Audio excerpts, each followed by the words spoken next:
Brett Favre is better than Aaron Rodgers. Which side do you want on that one? The no side.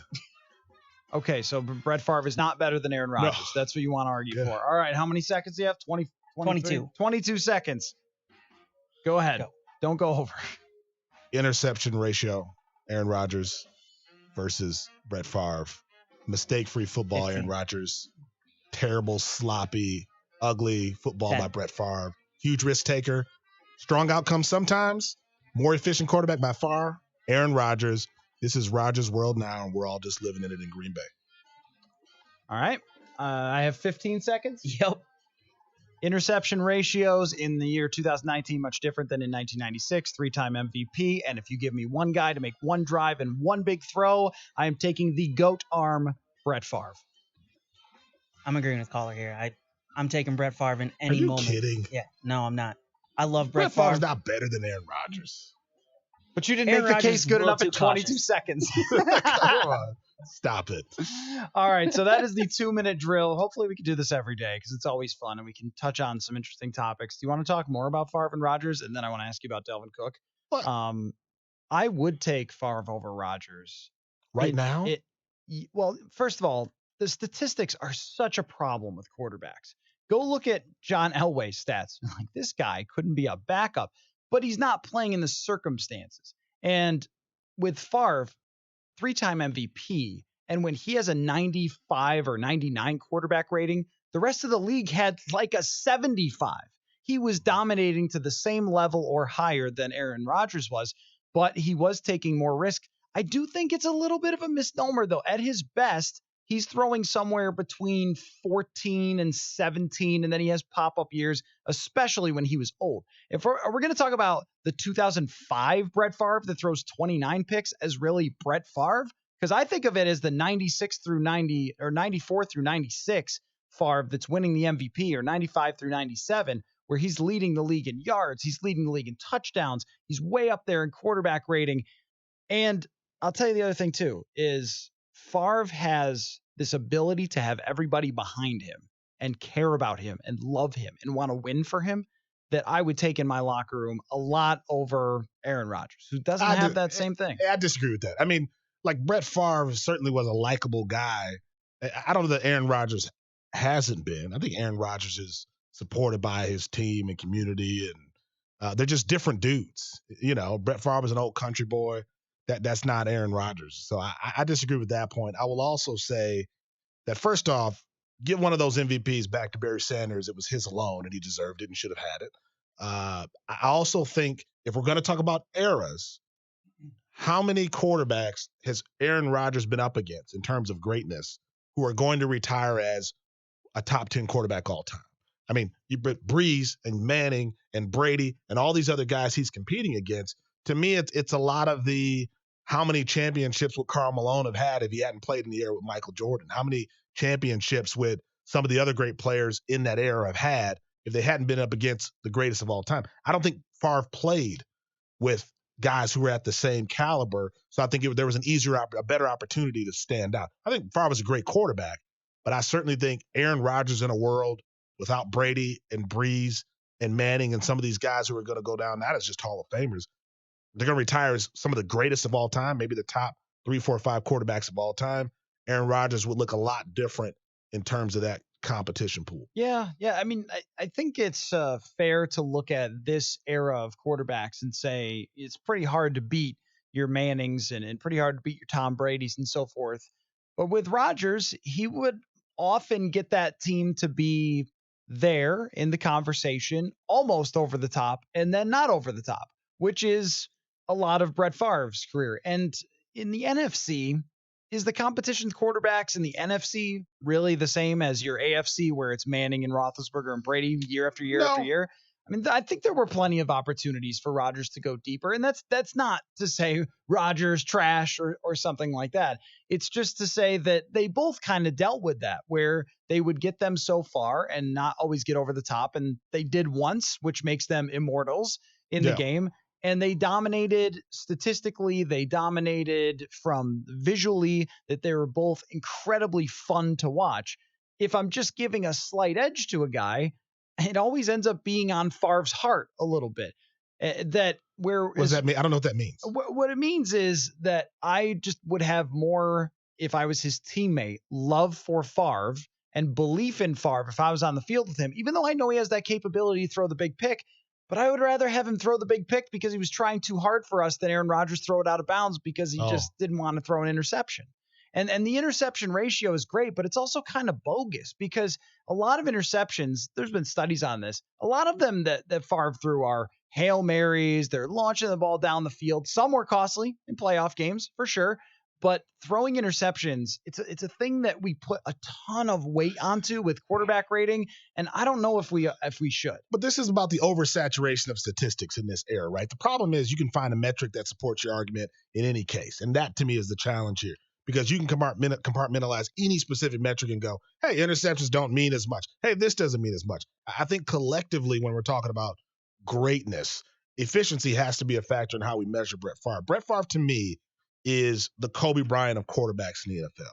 He's a guy who I think right now you go, who are the 5 greatest quarterbacks of all time? A lot of people are going to put Brett Favre in that conversation. A lot of people are going to mention Brett Favre. I think as we go forward over time, he'll be forgotten because of the efficiency and what he lacked. I think he won't be considered in that class. Such a harsh take on Brett Favre. I think Kobe really Bryant's in the same. I think Kobe Bryant's in the same boat. Kobe Bryant is a great player, and he's a guy where we go, wow, look at what this guy did with the Lakers 5 championships. As we move forward with the efficiency we're seeing with some of the players in the NBA, he'll be forgotten as well. He won't be forgotten. He'll be pushed aside in the conversations about greatness. And I think Brett Favre is in a similar boat. I don't think that should happen. I think you should always be compared to the competition that existed then. So I wouldn't say, hey, Jesse Owens, man, that guy's slow as hell.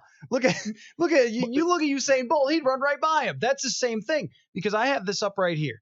1995, Brett Favre is number 1 in the NFL in quarterback rating. This year, he'd be about 13th. But the average team in 1995 had a 79 quarterback rating. Yeah. And he was at 99.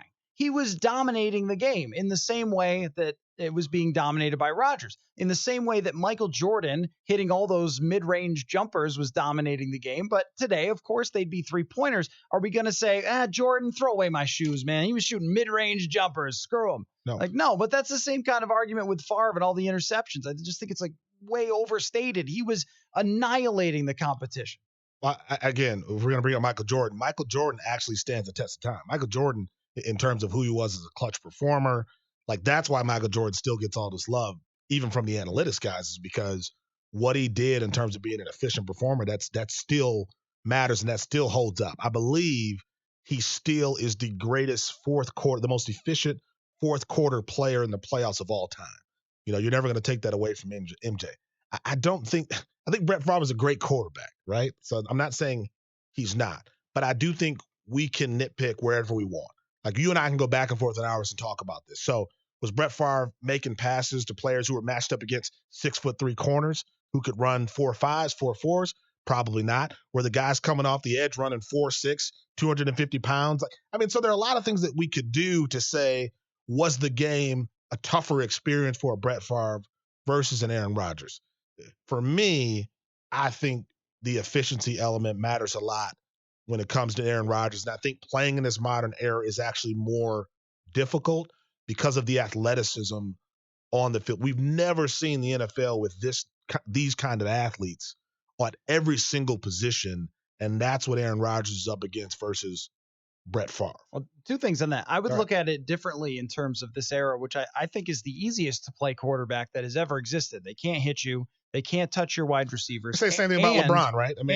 But you have genius offensive minds too, and everything is laid out for you with pass interference and the rules for you to put up these huge numbers. And then when you adjust to these short passing offenses, your numbers can just be astronomical. We've seen the same thing happen in college. The great thing about Brett Favre is that we got to see him, though, in this era. It's not like talking about Elway, who we really didn't get to this passing era. We saw Favre at 1,000,000 years old in 2009 have 107 quarterback rating. He was great that 33 year. touchdowns, 7 picks, 8 yards per attempt, 12-4 record.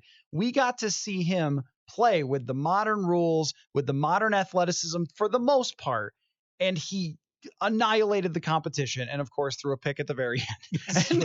Which summed up everything, right? I mean, it is the perfect Brett Favre. But I like Brett Favre's in terms of likability and appreciation for them, which is a different conversation for who's better. I appreciate that his deep-rooted flaw was that he played with a bunch of concussions and a bunch of horrible injuries and probably threw way more picks than he should have because of that. His deep-rooted flaw, not that I say you should play with concussions. I'm saying that like his toughness was insanity. Yeah. And I love that he has this fatal flaw of trying too hard when it came to the biggest moments, of feeling like it was all on him and he desperately needed to make a play because winning was the only thing that mattered. And, that might be in Aaron Rodgers too. It doesn't have the same feeling. It's not so present with Rodgers that you relate to this great superhuman talent who has a kryptonite to him that he just tries too desperately hard in the big moments. It made Favre really lovable. Yeah, I think the difference is in terms of their personalities. Were like Brett Favre was pretty doggone happy to be, I think, a second-round pick. Get picked up by the Packers in a trade after playing with the Falcons. Like he was a guy who was happy to have the opportunity. Aaron Rodgers has always competed with this, you looked over me. You passed me up. Yeah. I should have been the number one pick in that draft. Everybody knows it. And now I'm going to play with that chip. That's the difference. Aaron Rodgers comes off as being this arrogant guy to a lot of folks from the outside.